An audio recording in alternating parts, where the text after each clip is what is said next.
On a recent stream, I said that if I were a betting man, I would not have bet for the Titan bombing to begin on this first day of this first week of a defense campaign against the invasions surrounding Saul. Good thing I am not a betting man, because I would have lost that bet, and soundly so, as the campaign to recapture occupied systems and defeat invasions has effectively succeeded, with just a small amount of progress needed to bring the number of systems under control or invasion below 3, which is when Titan Cocijo will become vulnerable for attack, for direct attack. What that entails is that we will now be beginning our bombing campaign of Titan Cocijo this Thursday, which might also be going very quickly if the numbers remain what they historically have been for the Titan, and the amount of interest in the Titan remains as high, and in the defense of Sol and Earth remains as high as it has been in the past 2 weeks, which I want to say is unprecedented with regards to the war as a whole. The defense of Sol, the defense of Earth, has brought countless commanders back into the game, back on the front lines, into AX with practically no experience whatsoever. So what this live stream, which is also being recorded and will also be published as a video, aims to do is to help newcomers and experienced pirates alike know what to expect when it comes to bombing a Titan, which is a thoroughly different activity than anything you might have experienced in the game if you have done nothing like that before. Even fighting in invasions like combat zones is profoundly different than attacking a Titan directly. So I'll go over a few basic concepts, and then we'll talk about the build, and then we'll get into the action proper, and in that case, an example is worth a million words. So we're actually going to demonstrate rather than just explain. So first and foremost, Titan space is the toughest environment in the game, bar none.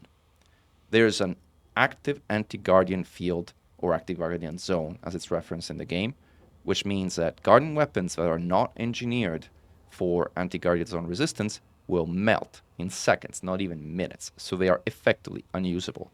Modified guardian weapons, which are extremely powerful and dominate the battlefield in combat zones, also cannot be used at all, because they cannot be engineered for anti-guardian zone resistance, as they count as pre-engineered. So what you will be relying upon is good old human weapons like anti-xeno multi-cannons, anti-xeno missile racks, and if you have the chance, time, and opportunity to do so, guardian weapons that have been engineered for anti-guardian zone resistance, and primarily, for reasons I will get into, large guardian shards, the old shards, the ones that are originally unlocked at Guardian Tech Brokers. So that's generally what to expect. The other thing, which is a fundamental difference compared to anti-xeno combat zones, is the fact that anti-xeno combat zones have a set difficulty, and the more people you bring into them, the easier they generally become. Titan space, different beast altogether. Titan space is effectively an escalating encounter.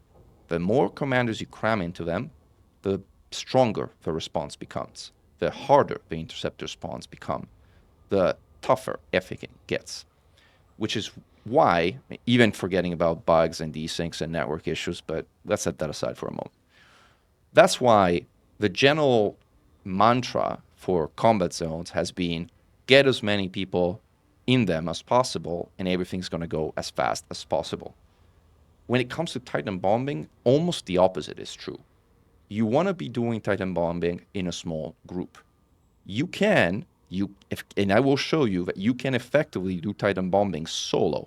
You can solo the Titan, and we will demonstrate that in this video. And in fact, if you have some experience under your belt, that is the most effective way to go about Titan bombing as far as credits are concerned, progress is concerned, and the war effort is concerned. Now granted, bombing a Titan solo is also not particularly fun, so you will see that we will be flying in a group, we'll be doing somewhat crazy things throughout the course of the next 72 hours or so. We may be escorting in an actual air superiority wing our friends from the Aegis Coalition as they do the final few rescue operations from the Titan itself. and create a melee of crazy interceptor combat in Titan space with caustic everywhere. If you are a beginner, chances are you don't want to do that and you don't want to get into that. You want to keep it as safe and as simple as possible. So fortunately, or hopefully, if you come to this point, you will have seen some of our build videos that talk about the Titan bombers that we've assembled. The primary one being the common core Krait Mk2, which is the ship I am in right now. The key design paradigm of those ships is that they run extremely cold. Your bombers for Titan bombing operations need to effectively be stealth bombers. And stealth bombers in this game are cold running bombers. The Krait is great for that. The Titan Mk2 is also great for that. There are other options that we're not going to get into because they're not mainstream and beyond the purpose of this video. But generally speaking, you want a ship that runs really cold, naturally. In the builds that we've assembled, the Titan Bomber builds that we've assembled, both at Krait Mk2 and the Titan Mk2, achieve that goal for all intents and purposes. Think of yourself not so much as a spaceship, as a submarine.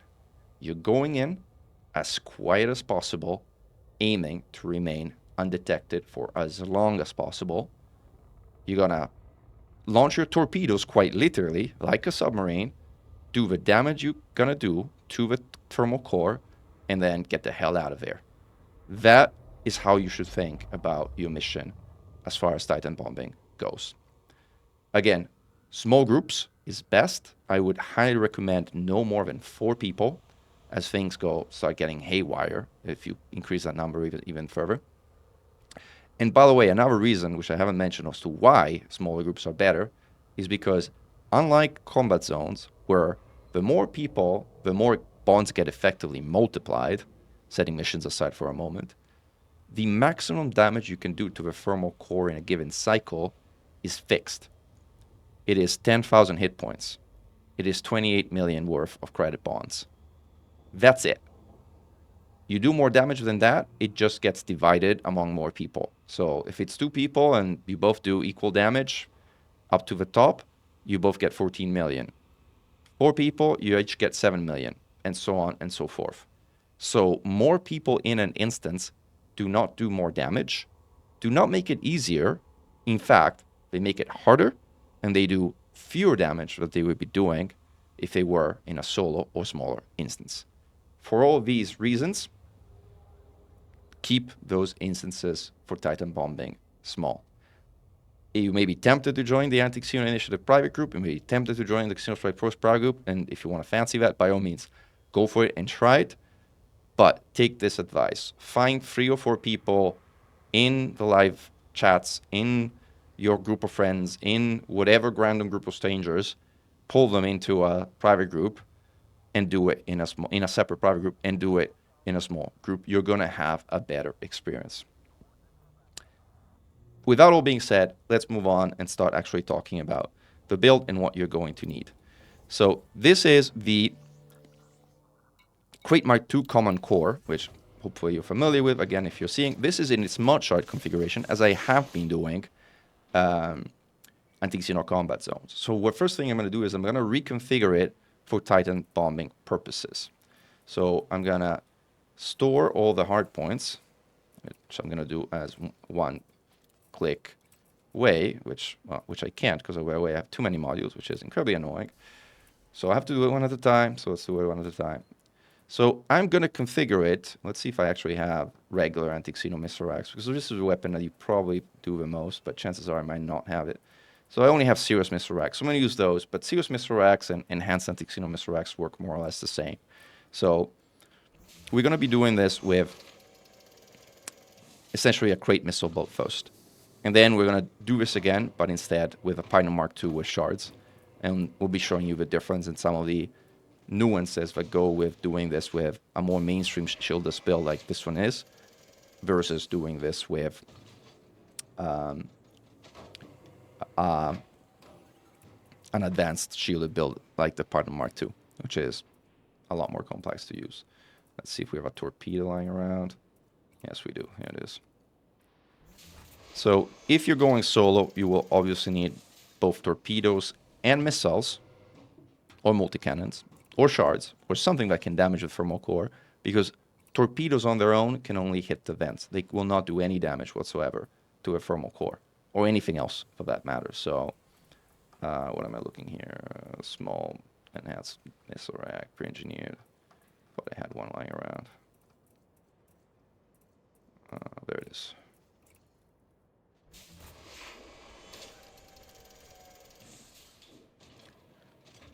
All right. And let's get the other and final missile rack. So now we have our hard points configured. We'll fix our fire group configuration in a moment. Utilities we also need to change from the configuration we had in anti-Xenoc combat zones, because there we privileged a shutdown field neutralizer, which has the benefit of helping and protecting other commanders as well. Versus for Titan space combat, we have to swap this with a fire pulse neutralizer. Otherwise, we're not going to get through the barrier. This model is essential. We also want a caustic sink launcher, as without that, we're going to take massive damage in getting through the caustic cloud. And then 2 heat sinks. This is a bit more of a preference. I'd imagine you want at least 1, but I tend to use 2 and spam heat sink synthesis. Your mileage may vary. Core internals are the Krait common core. I'm not touching a thing here. And the same when it comes to the configuration of its internals. Let's stock up on limpets, set up our fire groups, and we are good to go on a bombing run of the day. We actually have limpets already, even better. So as we remember to restock your ammo, because for whatever reason missiles do not come with ammo, let me set my power priorities, which now look good. Power priorities are good. Let me now fix my fire group. So my first fire group is going to be my Nana torpedo pylon, which I like to map to my first heat sink, because I like to basically fire heat sinks as I'm firing torpedoes, so that I essentially have permanent heat sink coverage. My second fire group is instead going to be my thermal core damage fire group, and this one I like to map to the other heat sink, so that I have heat sinks also when I'm doing that. My third fire group is my repairs and scanners, and finally my fourth fire group is my utility fire group with the caustic sink launcher and the target post neutralizer. I don't really need this second one because I use my hotkey to fire my target post neutralizer, which is what I generally recommend. Also to build a habit and muscle memory to have your neutralizer on a hotkey, because fiddling with fire groups while you need a neutralizer is generally a bad idea. But there's nothing else that's necessary or useful to have on that second fire group. So this is how it's configured. And with that, I think we're ready to launch. Let's go. So presumably you are at a station or at a carrier or some destination not too far from Sol. The first thing we'll need to do is we'll need to jump into Sol. Like, the first challenge of this experience is getting to the Titan. That's because we will, more likely than not, get hyperdicted on the way there, and then you will be relentlessly interdicted once you emerge from a witch space on your way to the Titan proper. The good thing about the engineered version of the Krait and of the Titan Mk2 is that we're very fast. So you are able to submit to those interdictions. There's no submitting hyperdictions. And boost and get away pretty quickly. This might be... Nope. See, I'm jumping to the system of origin. This tells me I'm getting hyperdicted, by the way. This is a relatively reliable way to know that you're getting hyperdicted. Checking your left panel to see that you're jumping to your origin system means you will get hyperdicted. Again, think of yourself as a submarine. We are not here to fight. We are here to stay undetected and get away.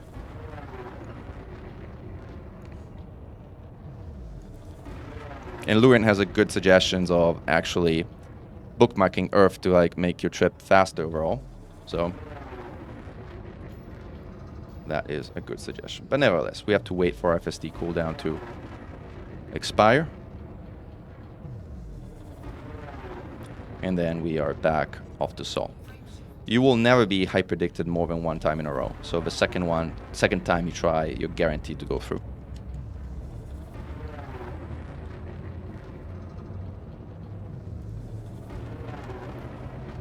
What What you will be, however, is relentlessly interdicted time and time again, which is why, by the way, Super Cruise Assist does help in reducing the amount of time that you spend in Super Cruise on your way to the Titan. And by this day and age, I think most ships should be rocking a Super Cruise overcharge drive anyhow.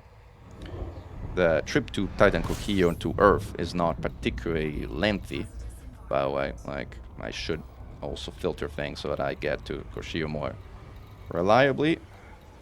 This is not the fastest way to select it, but it works. And this is when we kick in our Super Cruise overcharge drive and get there faster.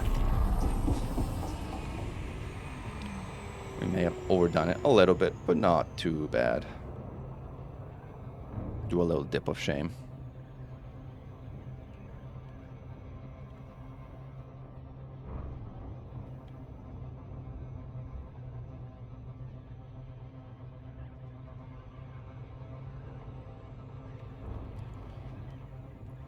And there we are.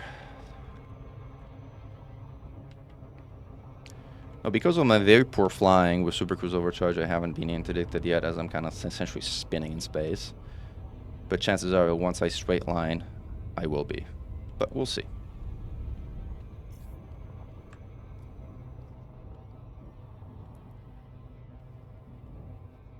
If you do get interdicted, submit. Cut your throttle to 0. Submit to interdiction. Boost away until you're able to charge your hybrid drive again. You're not fighting, you're evading. There we go. Nice, because I got a chance to show you. Throttle 0, submit to interdiction. Boost away. These are scouts. I'll do evasive maneuver so I can to avoid getting hit by the scouts. Let's see. Or not. Or do poor evasive maneuvers and still get hit by the scouts.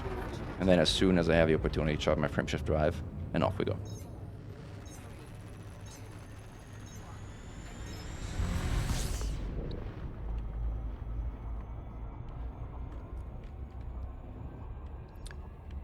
The window to drop on Cocijo is pretty narrow, so keep your disengage button handy, otherwise you will just slam face first into it and take damage unnecessarily.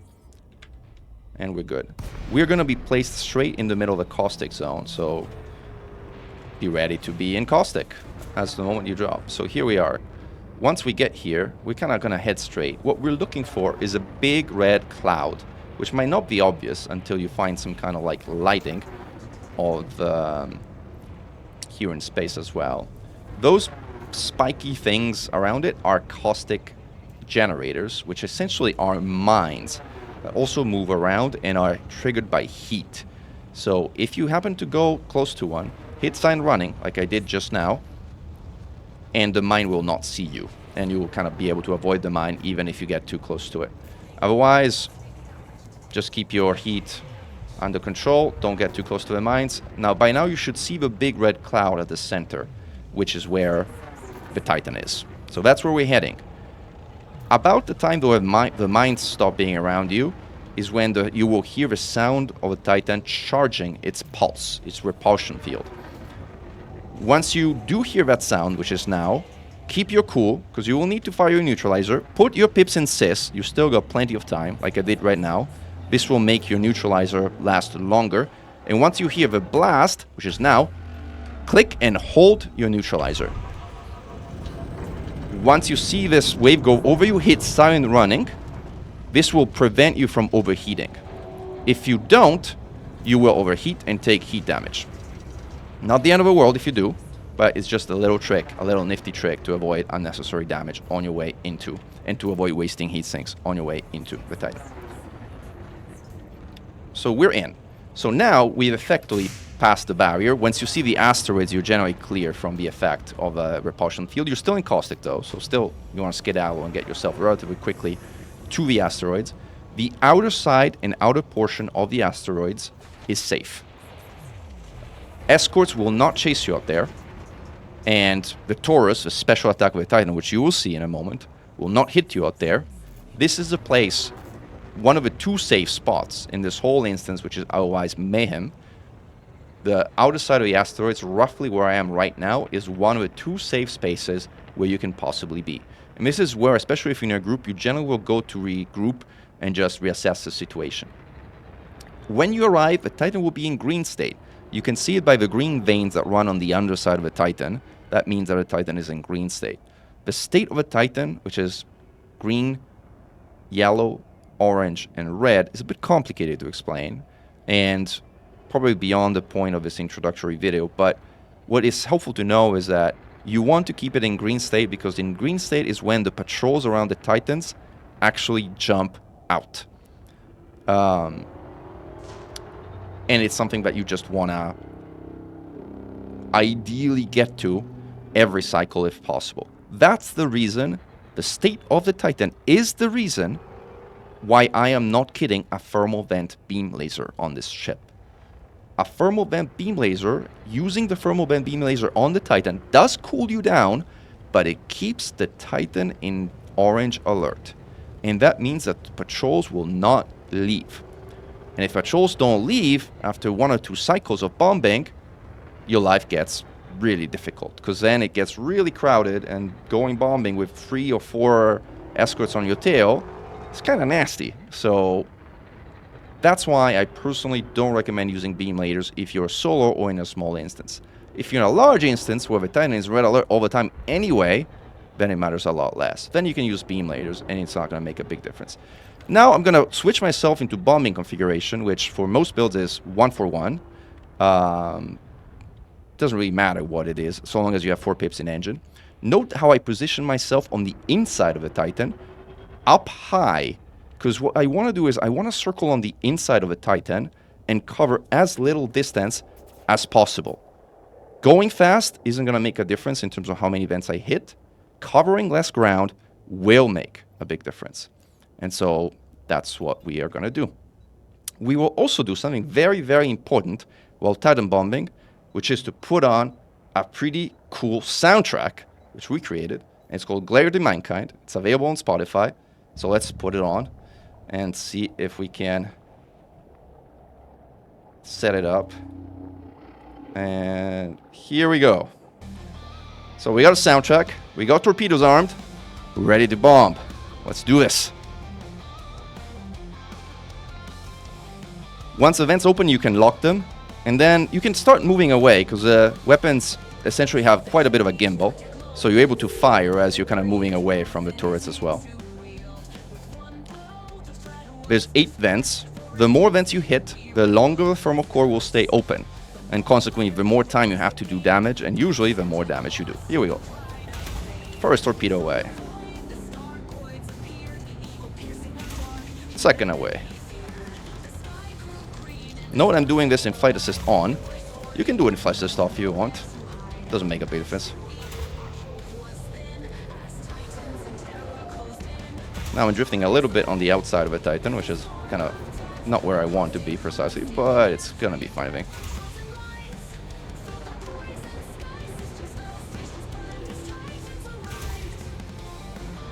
Last one. Note I'm turning down because I'm going to be heading down below the Titan. I think I hit them all 8 of them. Yes, I did.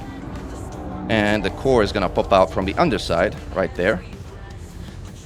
I'm going to target it, and then I'm going to start firing my missiles into the core. Note I've stayed below 20% heat for this entire run. And I'm moving away from those scouts, because those scouts will detect me if I get too close. And I don't want to be detected. Also, I don't know why I'm cooking. You can hold missiles. I'm just used to shards, which you cannot hold. With missiles, you can just hold the fire button, and you should. It kind of saves your tendons and your fingers.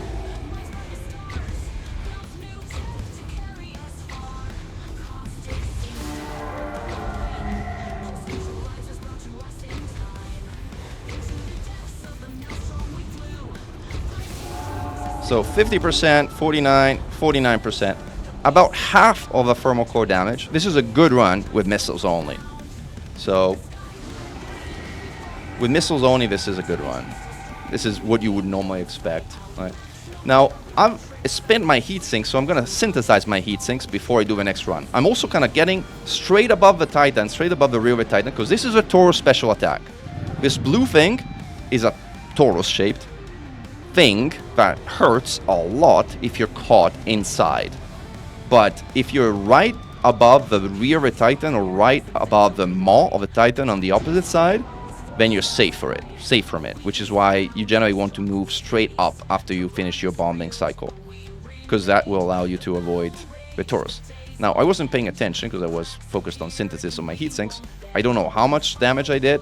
Like, just going off of memory, like, I think it's 1.8 million per core at this resistance level before the Titan is vulnerable. So I should have done about 1.5 million in credits in terms of damage for that 50%. The amount of damage you do and the credits you get is directly correlated. So the more damage you do, the more credits you earn. You will need to earn at least 2 million credits in the week before the Titan goes down for you to qualify for the rewards associated with the Titan, which gives you a special decal, a special ship kit, and a special livery for the next in sequence ship that you get. Note the Titan is an orange alert here. See the veins up there in the middle? The Titan is in orange alert. And we can pause our soundtrack for a moment since we're now chatting. Ideally, I'm waiting until, again, the Titan goes back to green alert, which, if you're not detected by patrols at any point in time, should happen after a relatively short while. And so, in fact, yeah, I'm going to wait down here until it does happen, so I'll show you, like, what that looks like. It's much easier if you look at the underside of the Titan, because the underside of the Titan has a much more of those veins that change color, so it's much easier to see. It also, the Titan makes also a distinctive sound once it changes state, so you'll hear that as well if you have your sound turned on.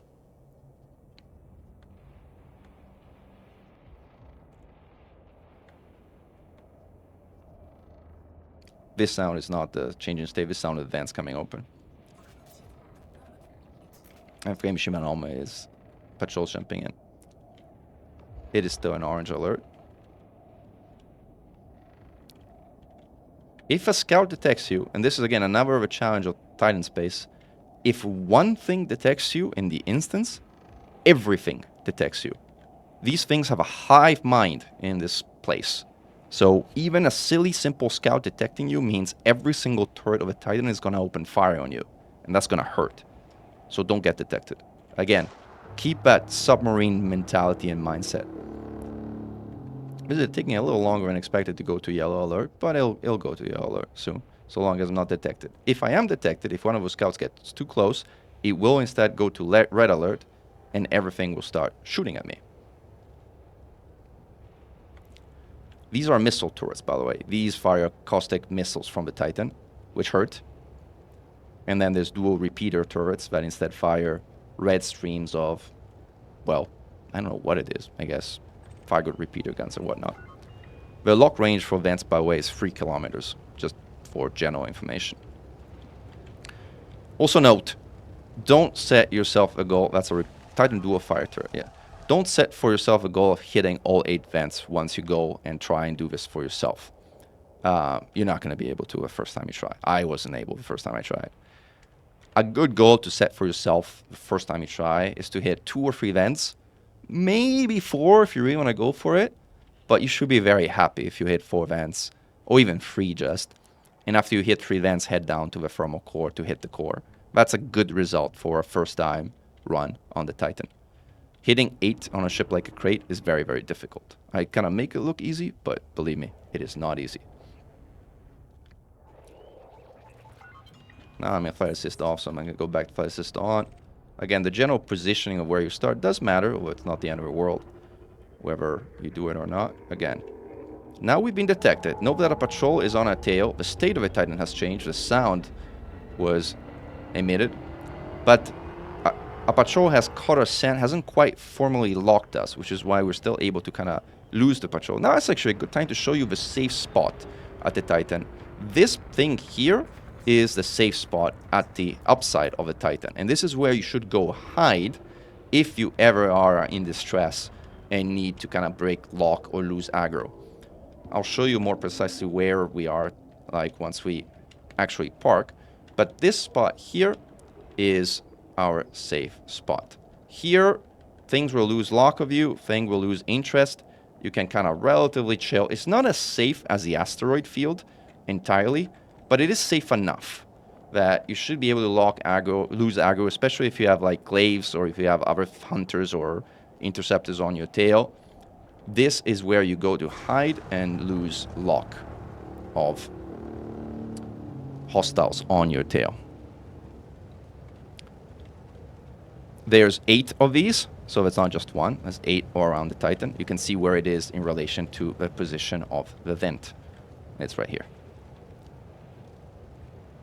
And then when things have settled down and patrols have lost interest in you, and maybe not right where the vents are open, because like we're not going to go bombing right now, but we're going to wait until we're kind of ready for the next cycle, we'll get back into our ship and get back into position. No, like the vent is right there, by the way. Like, it's relatively convenient to access from the safe spot. You could actually fire it on it from the safe spot if you wanted. You wouldn't be able to hit many, but you can actually fire on it from there.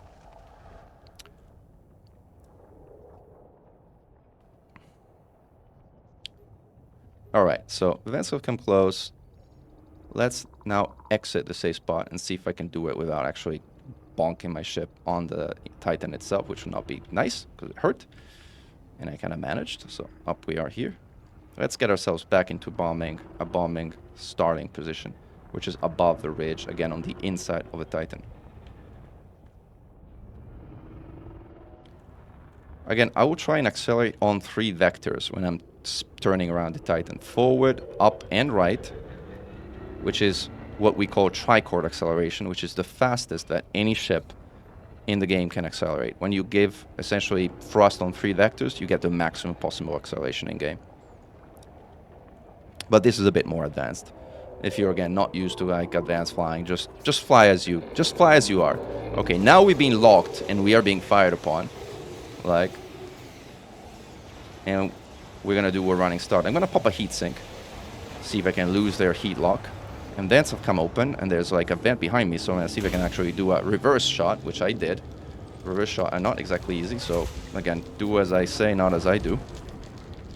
But we got 2. Because we had not the greatest start, I don't know if we're gonna be able to hit all 8 vents on this cycle. Well, we'll try and see how many we can hit.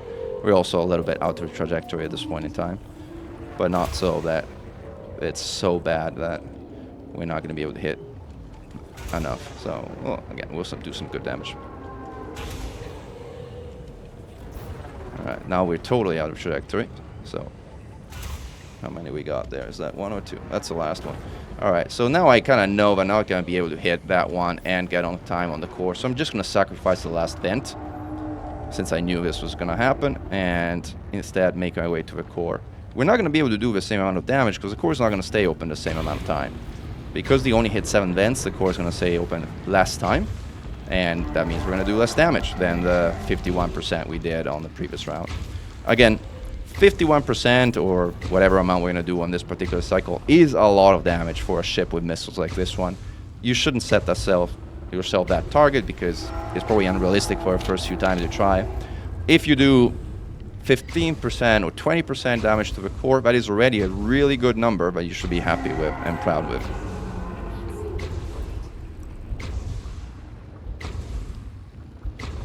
Let's see how much damage we do. We are at 59. We did 41%. As I mentioned, less than we were going to be doing now. And this is a Taurus, and we'll have a better look at the Taurus since we're kind of further up close this time around. And the bond pops up at this point in time to the top right of your screen. It'll tell you how much credits you get for this little run we did. And that number is 600,000K. Which is surprisingly low, by the way, for... It's actually really surprisingly low. I would have said more than that, but whatever. Interesting. 40%, 700K. Huh. I wonder if there's some broader implications to that. But that is a problem for some other thing, not necessarily in this training live stream and video. So now we've done 2 runs. We've shown a few things like the safe spot and the like. So now we're going to show you the way to fast travel back to your carrier, which is boost, point at an asteroid, and boost again. Keep boosting. And actually try to hit the asteroid. And actually, if you can't hit a mine as well, because like, why not? Everything that kind of speeds up your fast travel back to your carrier is welcome. Bonk. And the mine explodes. Boom. One of the things is this common core crate is really tanky, so getting it to die, even intentionally, It's not exactly easy. So we have to kind of ram it a few times. It's probably easier to just kind of like self-destruct in the right panel, but I always find it kind of like sad to hit that self-destruct button. So, and normally you could actually just fly out of here and ride the wave to get out of here, but again, we're a little time pressed to not waste your time and show you things that are interesting, so let's just destroy ourselves in a more conventional way. And with that, we will respawn back at our carrier or at the station where you last docked. And we will quickly do this again, but this time with a shielded build with a Titan Mk2. Same concepts, or rather similar concepts, but slightly different nuances to some of the aspects. One of the things I forgot to do, by the way, which matters less on the Titan for specific reason, is if you wanted to be even colder, you could turn off unnecessary services. So once you cross the target propulsion pulse barrier, you turn off your AFMU and your repair Olympic controller. And if you want, you can turn off your cargo hatch and your frameshift drive as well. You turn these things off, lowers your power grid usage, in turn lowers your heat generation, in turn lowers your heat profile, in turn makes everything easier. So turn these 4 things off after you cross the thermal pulse barrier, which I forgot to do. And for reasons that I will show you in a moment, I don't actually need to do on the Titan Mk2 because the Titan Mk2 has power priorities, but does that automatically for me.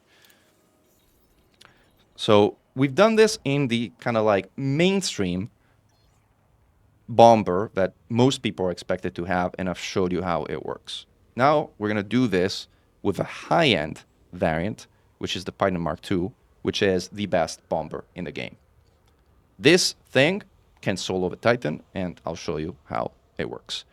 It is probably one of the most sophisticated builds overall. It runs 4 large and 1 medium shard cannons engineered for anti-guardian resistance, and further these have premium ammunition loaded on top.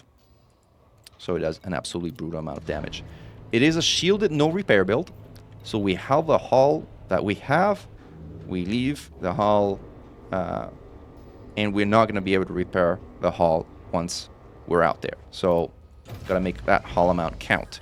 On the flip side, we have some pretty sturdy shields overall, considering that we have 2 shield boosters on our utilities, and pretty high refined, even though it's enhanced low power and low draw,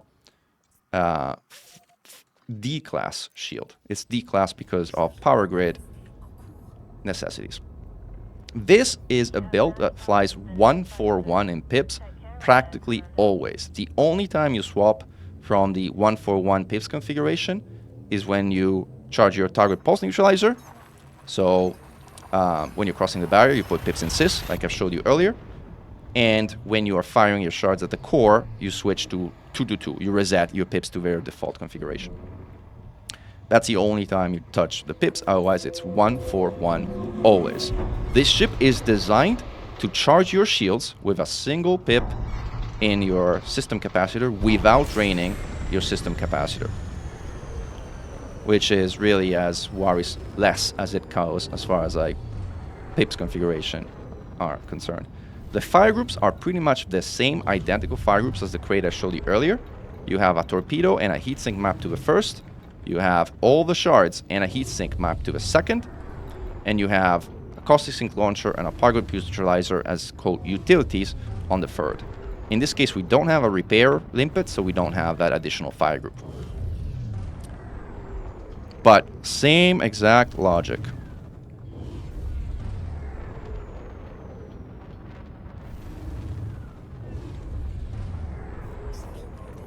There's a question, and yes, Titans do mass lock. In fact, the whole Maelstrom mass locks. You're not able to jump out of the Maelstrom until you're clear of the caustic field area, and then some.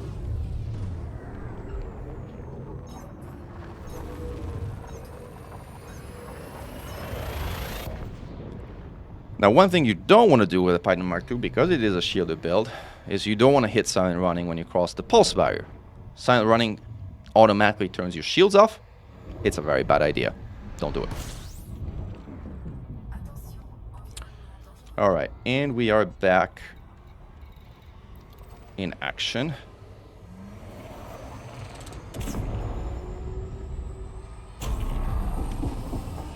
Yeah, slightly better. Oof. And we obviously get interdicted the moment we're on approach, but whatever. Fine.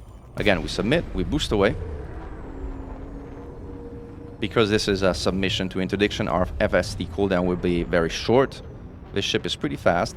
It's not fast enough with its clean drives, which, by the way, are, I know, are highly controversial. Some people say, why clean drives? There's a whole discussion on Reddit about clean drives, no clean drives, why clean drives are a good or bad idea. You absolutely can, if you want, make a shieldless version of this Titan Mk2 with drag drives, and that will work. With dirty drives, and that will work. What's not going to work is a shielded version with dirty drives, because with the shields charging, that thing is going to put you above the heat detection threshold, and then your submarine, as we were talking, is going to be detected, and you're going to get the equivalent of depth charges thrown all around you, and you're going to have a really bad day. So either take the shielded build and run it with clean drives, or take the shieldless version and run it with dirty drives. The shieldless version is obviously faster. That's nice. However, it is very, very squishy. So something that you really need to know what you're doing if you decide to go down that route. If not, again, this build works well for me. I hope it'll work well for you as well. So we're back on approach, and again, the mechanics and the logic is very, very similar. It's there's no real difference between what we did with Krait and missiles right now and what we're going to do with Titan Mk2 and shards. It's just the Titan Mk2 is actually has high acceleration, so it'll be easier to bomb the 8 vents in this ship than it is on the Krait Mk2. And that's really the main difference, I want to say. And it does a lot more damage, as you will see. So same logic, like we'll deploy hard points, we'll switch to the fire group of our utility for caustic sinks and fire group pulse neutralizer.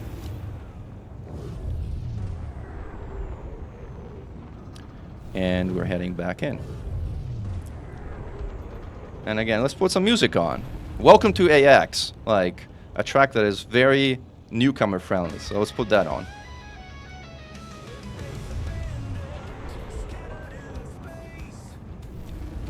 Scanners packed up, ready for the chase.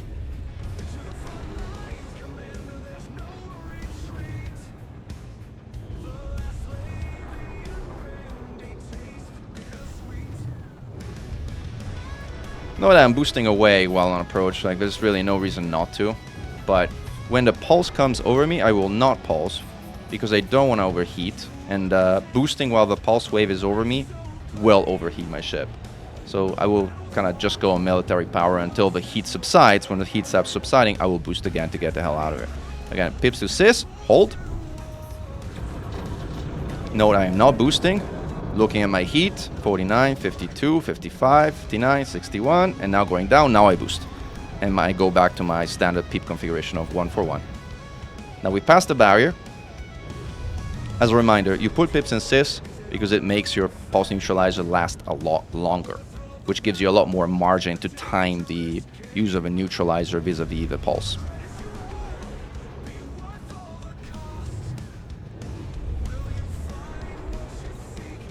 Plenty of rewards. As you can see, we've been busy fighting around, so.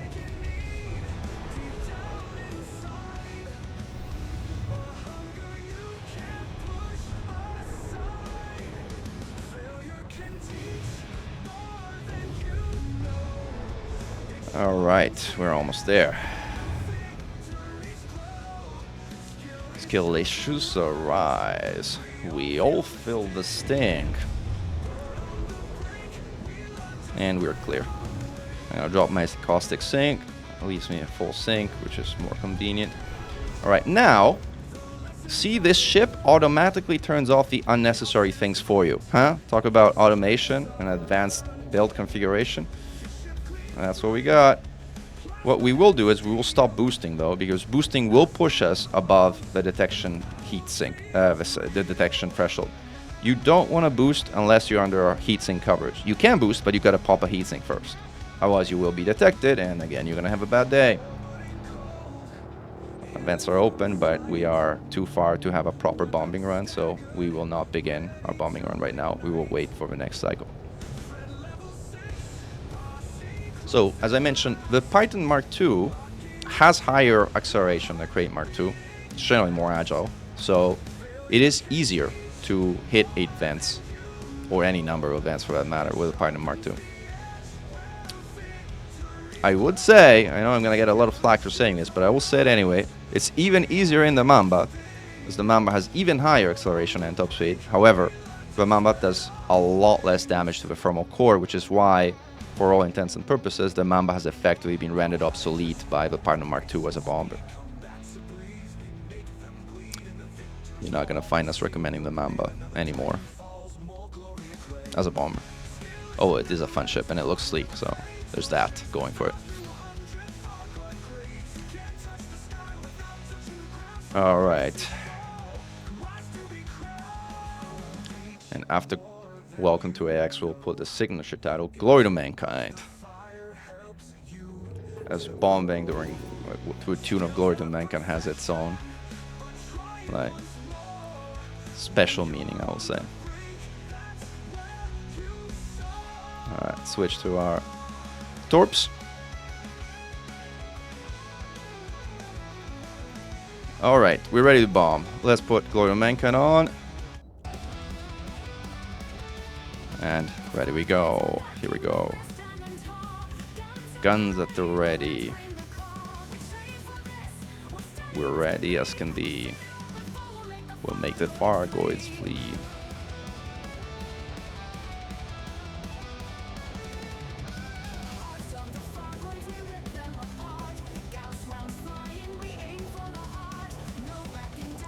Vents are coming open.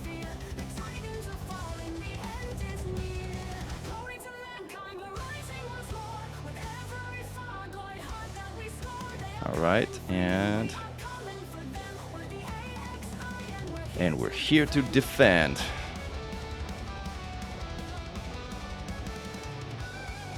Come on, Vents. There you are. Off we go.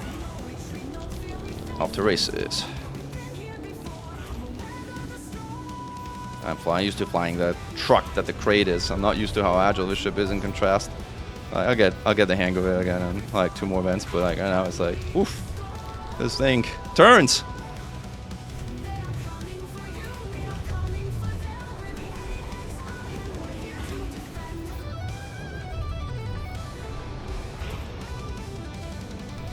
Last one. Let's see if I can get myself a late shot there. All right, late shot, and down we go. 8 for 8. Now, shards have an effective range of 1.7 kilometers, so we gotta skedaddle and get close until we can actually fire. We might actually bonk into it, but it's fine if we bonk into it. We got shields, right? That's what we got shields for. There we go. Alright, now we go 2-2-2 in terms of pips, and now we keep blasting away from the safety of our 0% heat and heat sink coverage.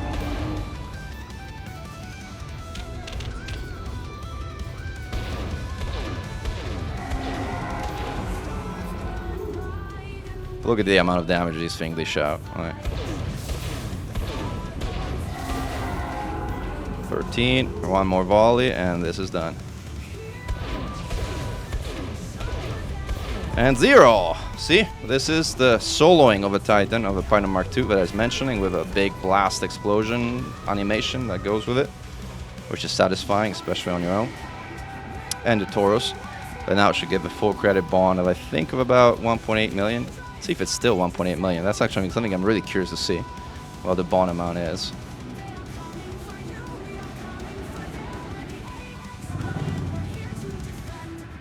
Bond, bond, bond, please. Where's my bond?